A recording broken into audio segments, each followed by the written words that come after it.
Alors, je vais commencer par quelques minutes pour vous présenter l'utilisation du Lego dans le secteur artistique et culturel.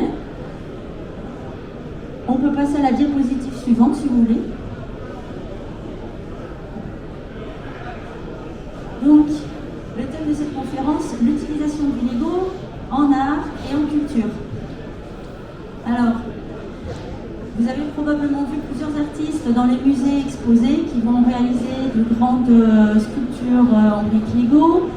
Vous avez également peut-être vu hier la mosaïque Lego réalisée par Wilfried de l'association Sobrick et Freelog. Ce sont les deux associations qui sont présentes sur le pôle famille. C'était le thème, est-ce qu'on spoil aujourd'hui? Donc c'était le thème des mystérieuses cités d'or si vous voulez participer aujourd'hui. Et je vais un petit peu plus particulièrement vous parler de la toy photographie aujourd'hui. Donc on peut changer de diapositive si vous voulez. Merci. Donc la toy photographie.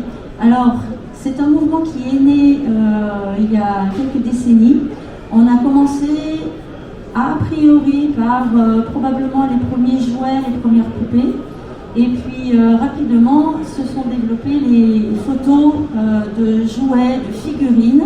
Alors soit les figurines Lego, et dans ce cas on parle de Legographie, parce que c'est vraiment spécifique figurines Lego, et dans notre cas des figurines articulées généralement, et là on parle plus généralement de toy photographie. Donc aujourd'hui on va vraiment s'intéresser à la toy photographie. Alors ici je vous ai mis une de mes photos.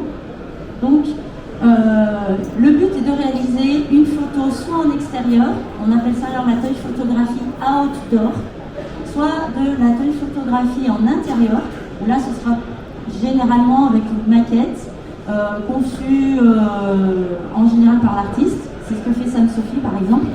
Il réalise des maquettes lui-même et il prend ensuite les petites figurines Lego dans ses maquettes. Donc, toy photographie outdoor en extérieur ou indoor.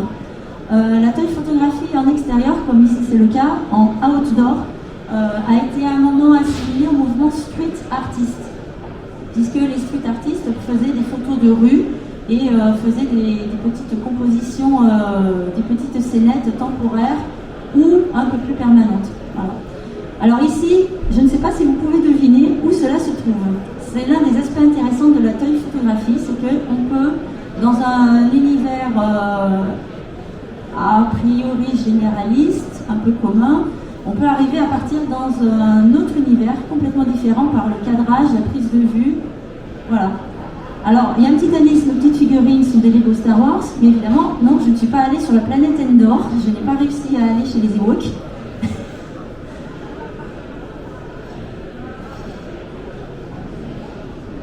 Pas d'idée? Alors, nous sommes dans la région de Lyon, à Saint-Romain-en-Mont-d'Or.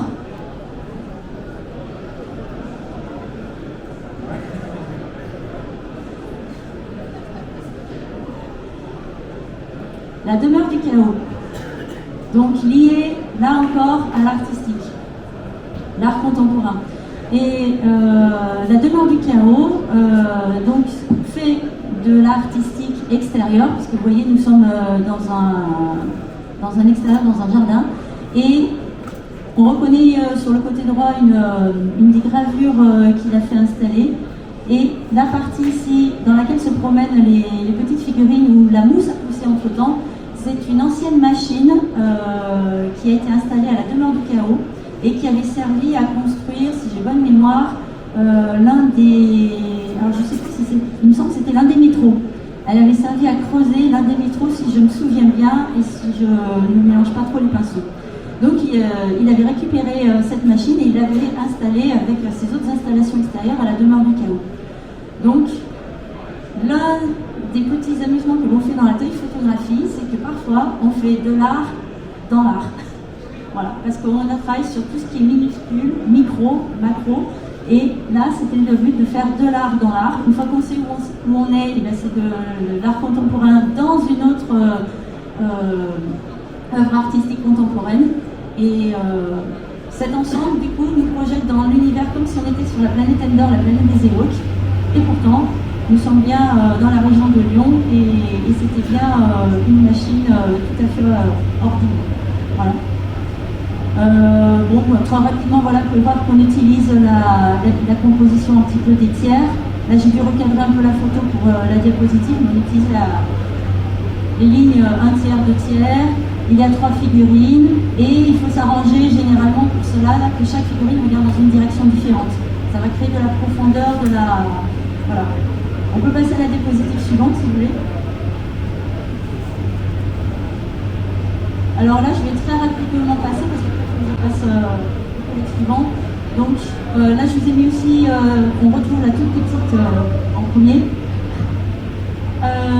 Là, ça ne se verra peut-être pas bien. La deuxième figurine, donc là, on est pour les 3 suivantes dans de la photographie indoor.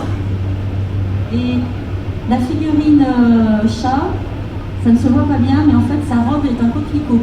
C'est une fleur de coquelicot. Donc là aussi, dans le mouvement artistique, on va avoir la possibilité d'utiliser des éléments éphémères.